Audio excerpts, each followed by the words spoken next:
नमस्कार दोस्तों, आज हम बात करेंगे लेखांकन की अवधारणाएं एवं उनकी महत्वपूर्ण परंपराओं के संबंधित महत्वपूर्ण प्रश्न।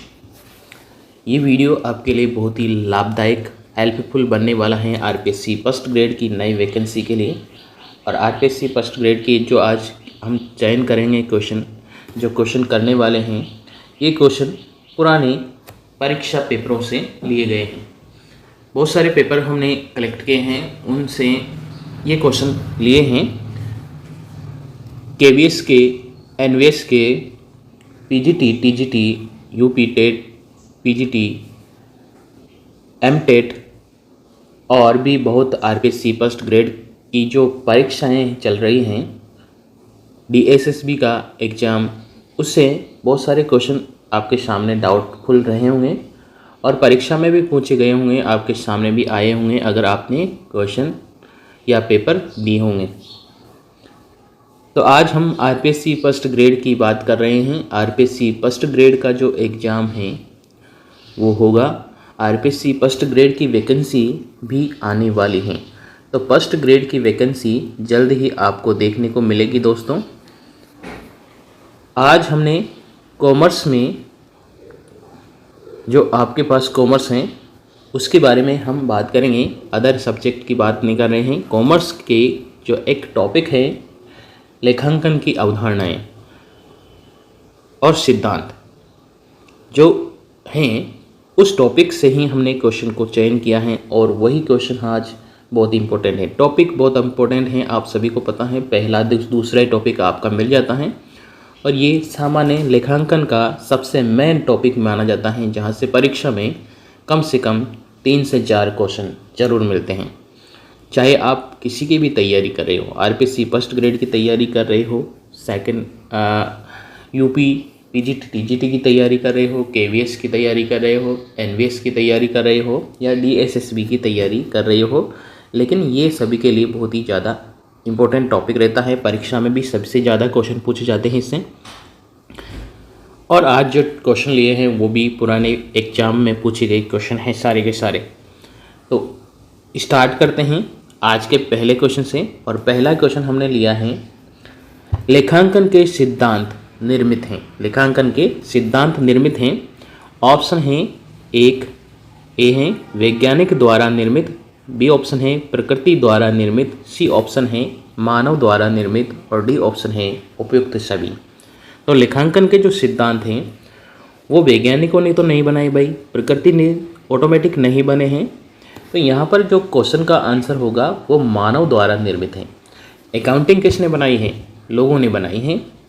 सॉफ्टवेयर जो टैली के चल रहे हैं वो किसने बनाए हैं? वो इंसानों ने बनाए हैं, ऑटोमेटिक जनरेट नहीं हुए हैं। तो यहाँ पर इस क्वेश्चन का जो आंसर हो जाएगा ऑप्शन नंबर सी यहाँ पर करेक्ट हो जाएगा दोस्तों। चिंता मत करिए, सभी क्वेश्चन बहुत ही ज़्यादा इंपॉर्टेंट हैं। बस आपको क्या करना है, अपना लाइक और शेयर वीडियो चैनल को सब्सक्राइब करके चैनल को सब्सक्राइब करना है, वीडियो को लाइक करना है आपको। और अगर कभी डाउटफुल रहता है, आपके लिए भी एक क्वेश्चन छोड़ने वाला हूँ आज, उसको सोल्व करना है लास्ट में, तो यहाँ पर उसका भी कमेंट पर आंसर देना है आपको। तो पहला तो हमने क्वेश्चन कर लिया है, लेखांकन के सिद्धांत निर्मित हैं तो मानव द्वारा निर्मित होते हैं। अगले क्वेश्चन की बात करें, लेखांकन अभिलेखों में एक रूपता हेतु सामान्य स्वीकृति प्राप्त जिन सिद्धांतों के विकास किया गया है उन्हें कहते हैं। यहाँ पर जो लेखांकन के सिद्धांतों की एकरूपता और सामान्य प्रकृति को प्राप्त करने के लिए जो सिद्धांत विकसित किए हैं उन्हें क्या कहा जाता है? ठीक है, GAEEE, GAME, GAT gate, GAAP। यानी कि यहाँ पर जो आंसर होगा दोस्तों वो होगा option number D, GAAP, gap. यानी कि इसका सामान्य अर्थ क्या हो गया? Generally accepted accounting principle. Generally accepted accounting principle यानी कि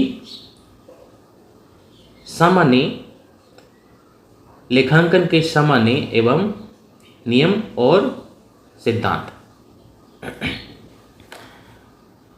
ये क्वेश्चन बहुत ही परीक्षा में पूछा जाता है दोस्तों, और परीक्षा में पूछा गया है, ये सभी एग्जाम में पूछ लिया गया है लगभग। अगले थर्ड क्वेश्चन की बात करते हैं। थर्ड क्वेश्चन है हमारे सामने है, अंतिम खाते या अंतिम स्टॉक का मूल्यांकन किया जाता है। तो प्रिंसिपल हमारा अकाउंटिंग का है, वो हमें अंतिम खाते को लिखने के लिए कहता है। अब ये भी क्वेश्चन परीक्षा में बहुत बार पूछा गया है, परीक्षा में बहुत बार पूछा गया है। लागत मूल्य पर, बाजार मूल्य पर, या लागत मूल्य या बाजार मूल्य, जो भी दोनों में से कम है, यही राइट आंसर है दोस्तों। कि जो भी मार्केट वैल्यू है और कॉस्ट वैल्यू है, उन दोनों में से जो भी कम है उसको स्टॉक का मूल्यांकन यानी कि स्टॉक को लिखना चाहिए। आप बिजनेस चला रहे हैं कोई सा भी, उसमें आपने किसी भी चीज़ का बिजनेस किया है, कोई सा भी स्टॉक है आपका, स्टेशनरी का है, कोई सा भी है, गुड्स का है, ठीक है, शूज का है, कोई सा भी, अंतिम स्टॉक बच गया है। अब अंतिम स्टॉक को पुस्तकों में तो लिखना है, मार्केट वैल्यू पर नहीं लिख सकते। क्यों नहीं लिख सकते? क्योंकि मार्केट वैल्यू पर अगर आपने लिख दिया है तो आपका प्रॉफिट ऑटोमेटिकली बढ़ता हुआ नजर आएगा। और कॉस्ट वैल्यू पर आप नहीं लिख सकते, क्योंकि अगर कॉस्ट पे लिख दिया तो आपको लगेगा कि प्रॉफिट को कम कर दिया है, ठीक है। तो यहाँ पर एक अकाउंटिंग ने एक कॉन्सेप्ट निकाला सेकंड, जिसमें लिखा है कि जो भी अकाउंटिंग, जो भी अंतिम स्टॉक बचता है उसका लेखांकन लागत मूल्य और बाजार मूल्य, जो भी दोनों में से चल रहा हो, उस पर लिख दो, ठीक है। तो यहाँ पर इस क्वेश्चन का जो करेक्ट आंसर हो जाएगा ऑप्शन नंबर सी, लागत मूल्य और बाजार मूल्य जो भी दोनों में से कम हो। नेक्स्ट अगला क्वेश्चन है फोर्थ, अशोध्य संदिग्ध ऋणों के प्रावधान करना लेखांकन की किस अवधारणा या किस परंपरा पर आधारित है। आपने प्रोविजन फॉर डाउटफुल डेब्ट्स यानी कि पीबीडी बनाई है। अब वो पीबीडी किसके अकॉर्डिंग बनेगी? प्रकटीकरण, यहाँ पर कौन सी परंपरा आधारित है? प्रकटीकरण, एकरूपता, सारता या रूढ़िवादिता। तो यहाँ पर दोस्तों इसका जो करेक्ट आंसर है वो होगा सीधा सा मतलब रूढ़िवादिता। रूढ़िवादिता परंपरा हमसे यही कहती है कि जो भी हैं हमारे खर्चे, जो भी संदिग्ध हैं, जो हमें डाउटफुल लग रहे हैं, उनको रूढ़िवादिता परंपरा या रूढ़िवादिता प्रथा के अंतर्गत दर्ज करना चाहिए। अगर लाभों की प्रत्याशा न करें तो सभी समय हानि की जो भी व्यवस्था है वो कर लो। आप चाहते हो कि लाभ ना मिले, ठीक है, लाभ हो रहा है या नहीं हो रहा है, ये किस पर डिपेंड करता है? ये आने वाले किस पर डिपेंड करता है? आने वाले समय पर। लेकिन अगर हानियों का प्रावधान हो रहा है, कोई हानि नज़र आ रही है कि फ्यूचर में कोई हानि होने वाली है हमें, तो उसको दर्ज कर लो दोस्तों। और यही परंपरा हमारी कहती है रूढ़िवादिता परंपरा, ठीक है। नेक्स्ट हम बात करते हैं अगले क्वेश्चन की।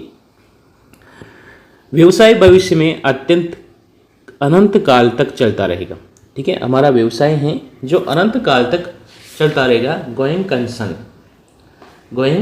कंसर्न। भविष्य में हमारा व्यवसाय चलता रहेगा। ये कौन सी अवधारणा पर आधारित है? उपार्जन की अवधारणा, चालू व्यवसाय की अवधारणा, निरंतरता की अवधारणा या लागत अवधारणा। तो इस क्वेश्चन का जो करेक्ट आंसर है दोस्तों वो हो जाएगा ऑप्शन नंबर बी, चालू अवधारणा। कि व्यवसाय क्या है? चलता रहेगा, निरंतर चलता रहेगा। ऑप्शन नंबर बी यहाँ पर करेक्ट हो जाता है।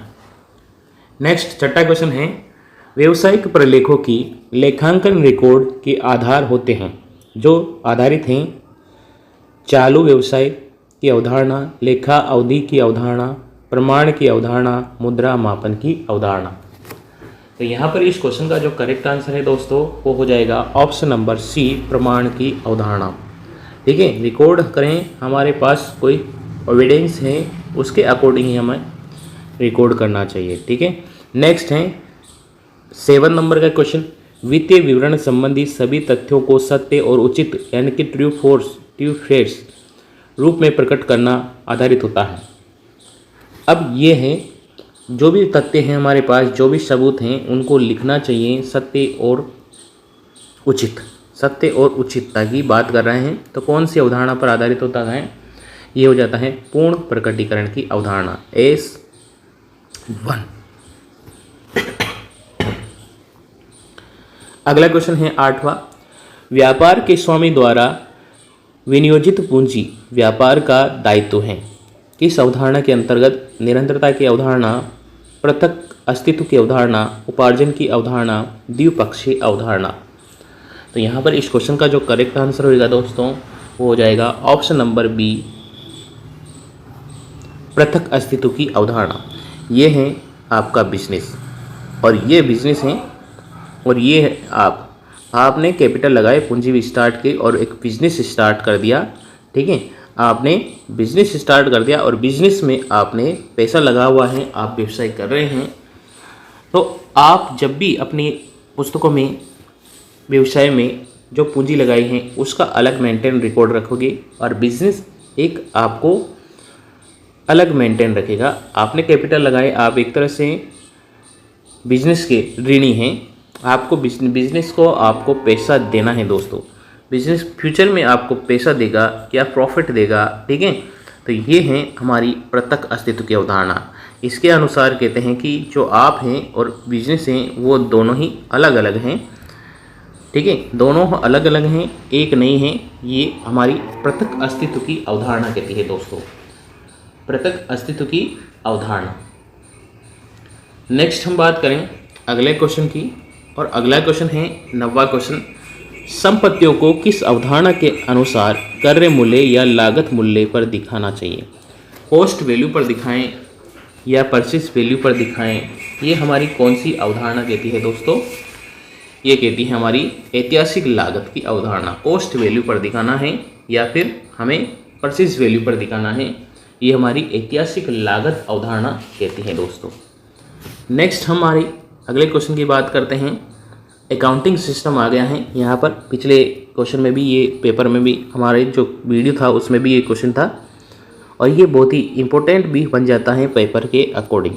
ठीक है, पेपर में ये इस प्रकार से क्वेश्चन बहुत आता है परीक्षा में कि हम क्वेश्चन भी कहते हैं हमने कि assets equal to liabilities plus capital.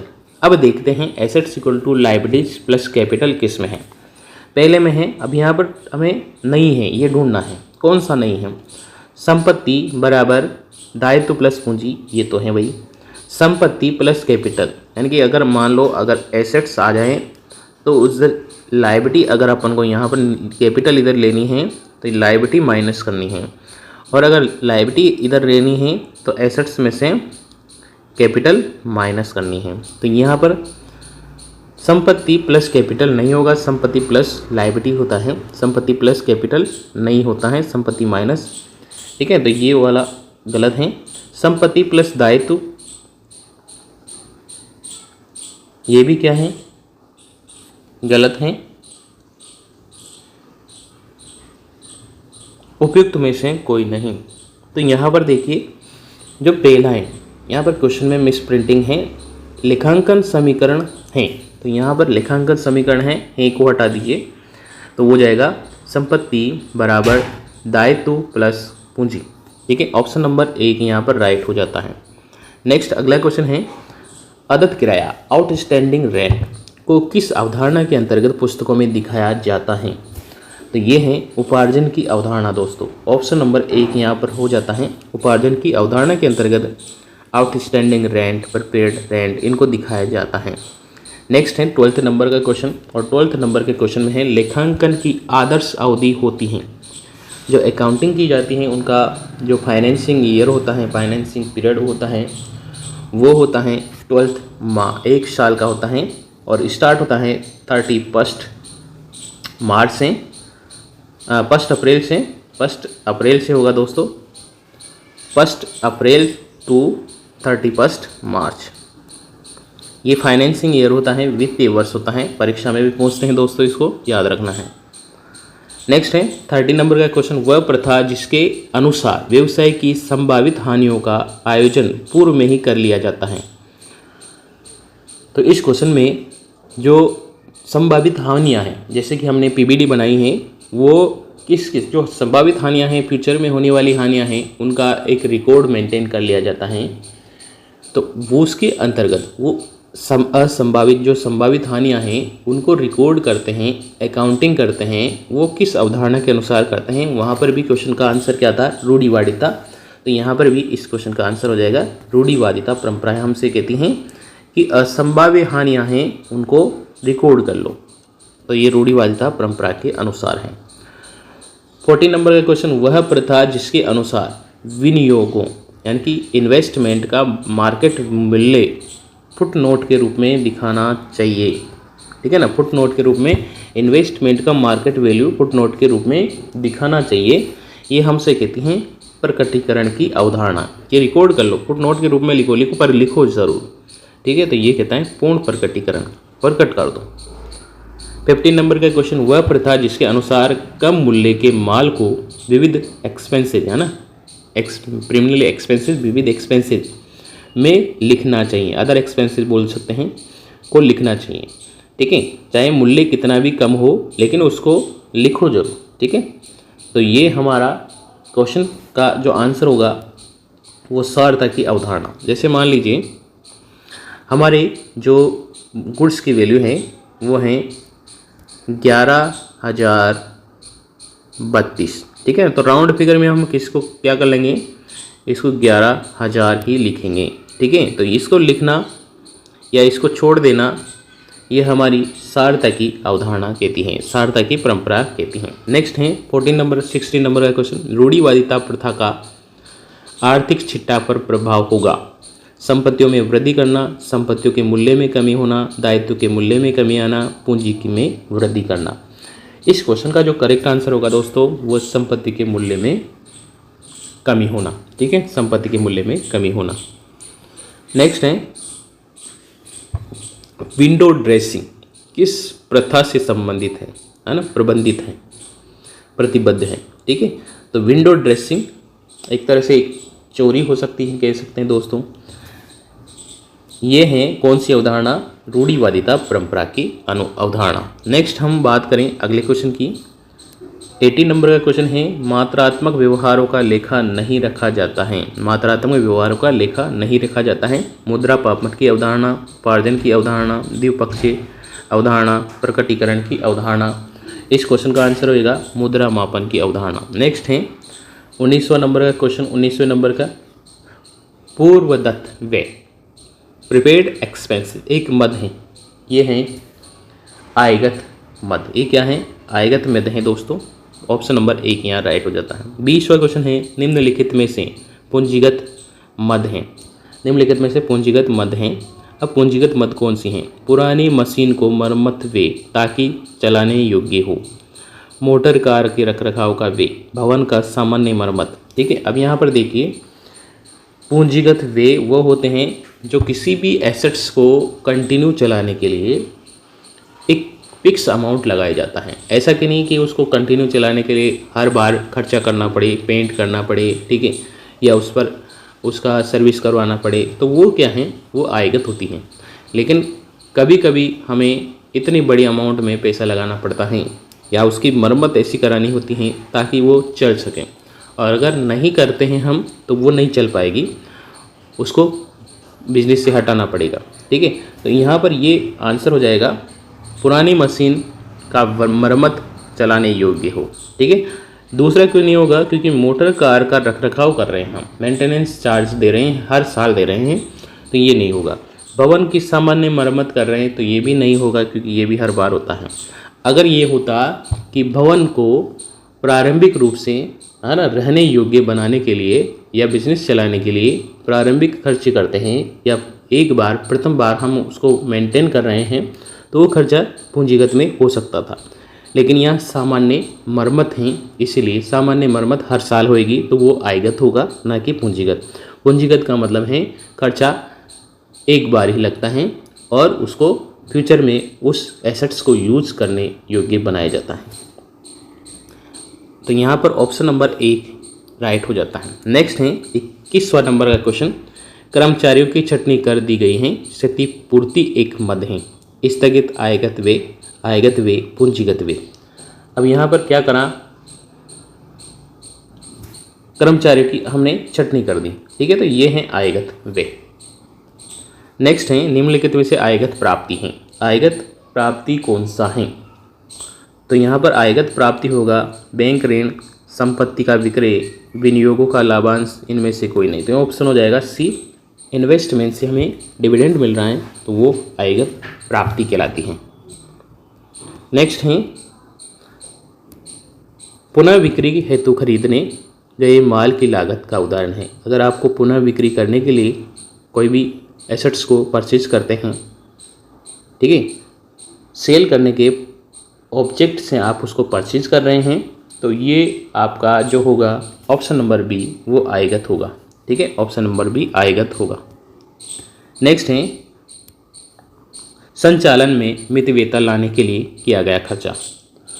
आपको संचालन में मितव्ययता लाने के लिए खर्चा किया गया है तो वो होगा पूंजीगत। जैसे कि आपने एसेट्स को यानी कि मशीन को रिपेयर किया था। स्थायी संपत्ति पर हास एक मद है, डेप्रिसिएशन एक मद होती हैं। अब डेप्रिसिएशन लगा रहे हैं हर साल तो वो होगी आयगत, हर साल लगेगा। ठीक है, आयगत। नेक्स्ट है ऋण पत्र के निर्गमन में से प्राप्ति। निरूपण जो डिविडेंड मिलेगा वो किस नेचर का होगा?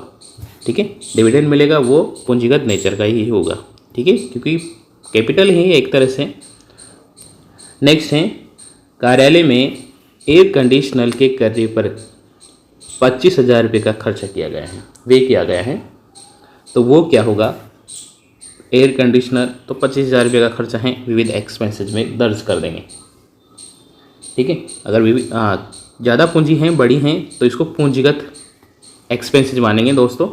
बी ऑप्शन राइट होगा।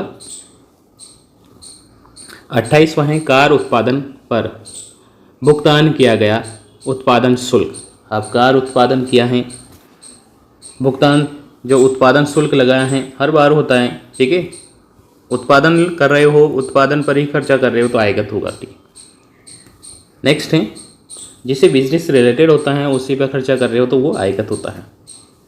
29 कारखाने के निर्माण पर 3 लाख रुपए का व्यय किया गया है। 3 लाख रुपए का व्यय किया गया है निर्माण के लिए, तो यहाँ पर क्या होगा ये दोस्तों?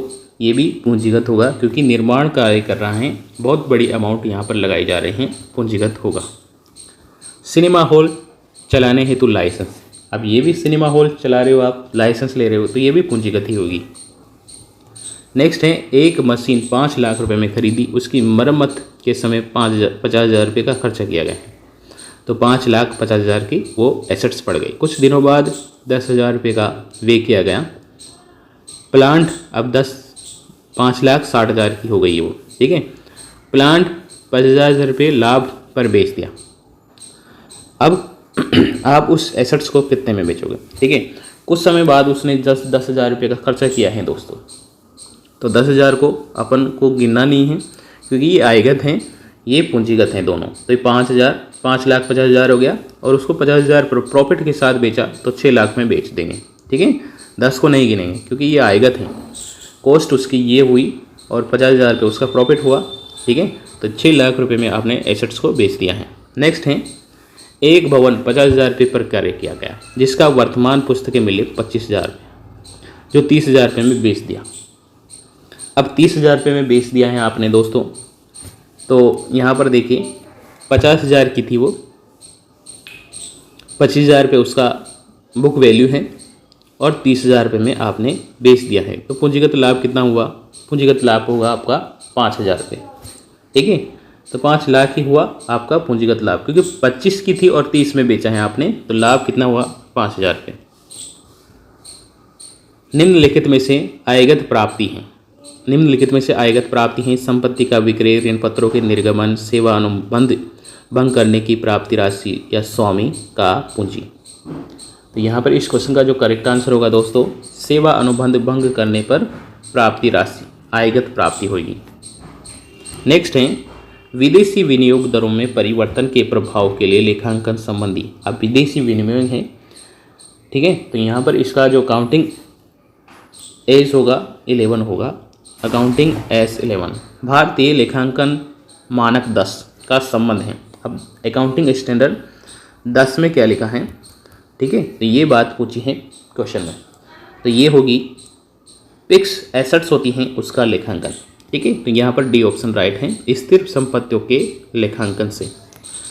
स्टॉक का मूल्यांकन, जैसे कि हम पहले डिस्कस कर चुके हैं, अकाउंटिंग स्टैंडर्ड सेकंड हमारा क्या कहता है, स्टॉक के मूल्यांकन की बात करता है। और स्टॉक का मूल्यांकन मार्केट वैल्यू या कॉस्ट प्राइस जो भी दोनों में से कम हो उस पर करना चाहिए। लेखा मानकों के अनुसार स्टॉक का मूल्यांकन करना चाहिए, वही क्वेश्चन आ गया है। वास्तविक लागत पर ऐतिहासिक लागत पर वसूली मूल्य पर या वसूली लागत पर ऐतिहासिक लागत और वसूली मूल्य जो भी दोनों में से कम हो, तो यहाँ पर यही राइट आंसर हो जाएगा, जो दोनों में से कम हो उस पर किया जाएगा। डी ऑप्शन राइट है। 38वां है, लेखांकन मानक बोर्ड की स्थापना की गई है। भारत सरकार के महालेखा परीक्षक द्वारा, चार्टर्ड अकाउंटेंट संस्था द्वारा, ICWA संस्था द्वारा, कंपनी अधिनियम द्वारा। तो यहाँ पर इस क्वेश्चन का जो करेक्ट आंसर होगा चार्टर्ड अकाउंटेंट संस्था द्वारा। ठीक है, अकाउंटिंग बोर्ड की स्थापना कौन करता है, चार्टर्ड अकाउंटेंट संस्थान। नेक्स्ट है 39 नंबर का क्वेश्चन, लेखा मानकों की प्रकृति होती है। ठीक है, लेखा मानकों की प्रकृति कैसी रहती है, ये होती हैं अनुशासनात्मक। ऑप्शन नंबर बी, लेखा मानक बोर्ड की स्थापना की गई है। लेखा मानक बोर्ड की स्थापना की गई है 1977 ईस्वी में। शोध एवं विकास के लिए लेखांकन संबंधी मानक हैं। शोध एवं विकास के लिए लेखांकन संबंधी मानक हैं अकाउंटिंग 6। ठीक है, अकाउंटिंग 8।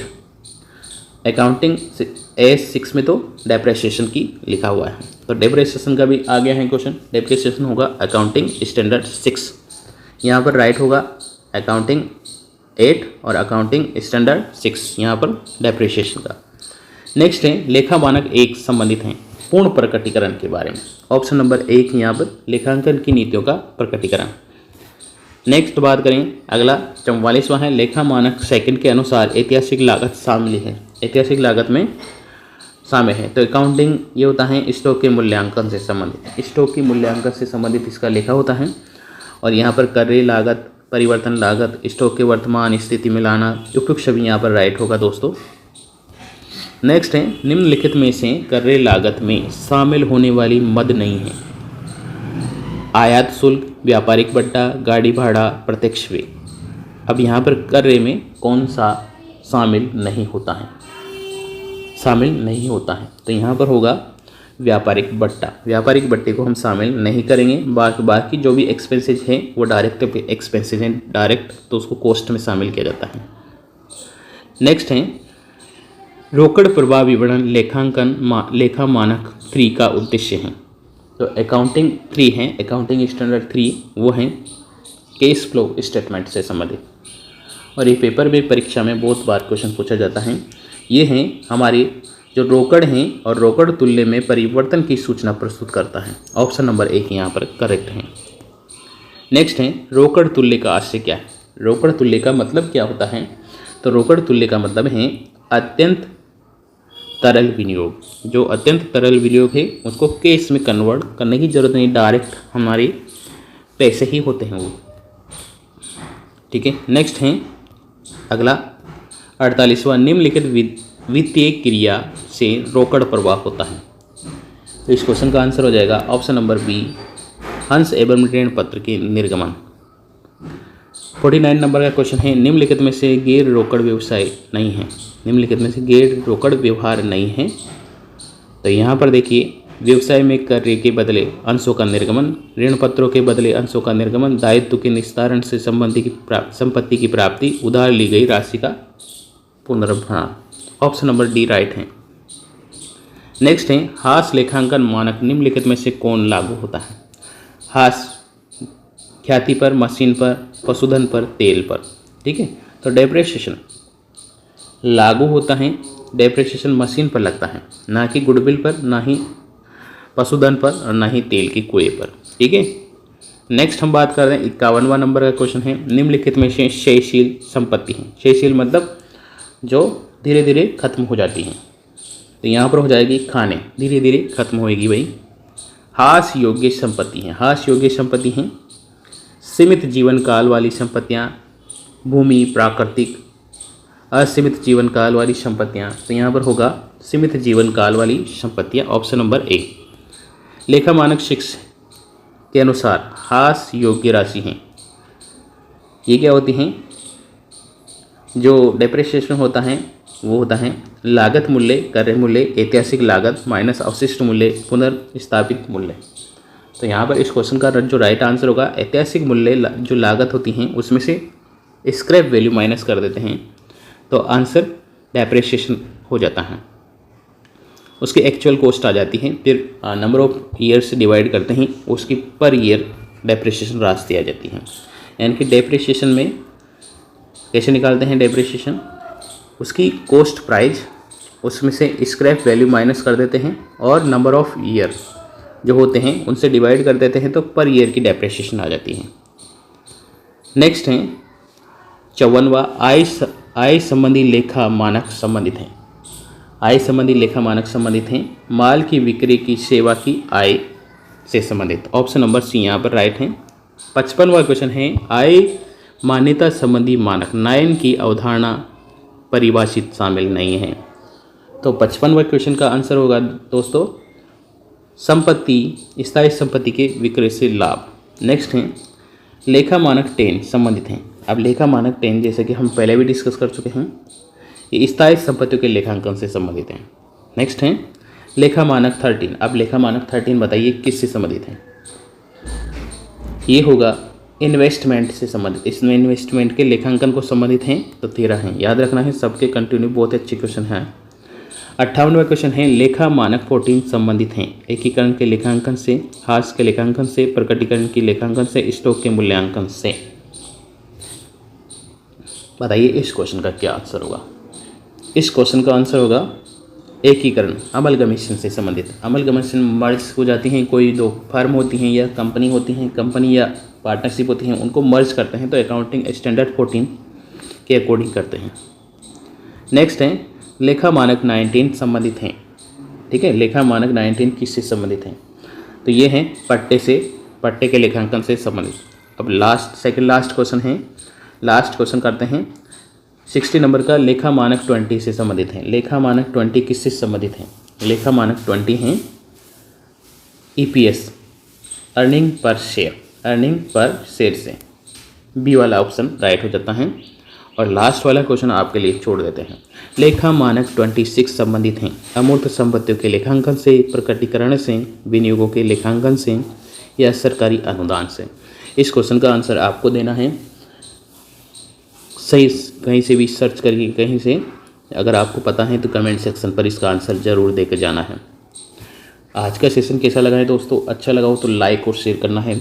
चैनल अभी तक सब्सक्राइब नहीं कर रखा हो तो सब्सक्राइब कर लीजिए, बेल आइकन प्रेस कर लीजिए ताकि आने वाले वीडियो की नोटिफिकेशन आपको मिल जाए। RPSC फर्स्ट ग्रेड में और भी बहुत सारे क्वेश्चन हैं जो हम आपको डिस्कस करने वाले हैं, तो यहाँ पर चैनल को आपको सब्सक्राइब कर लीजिए दोस्तों। Thank you.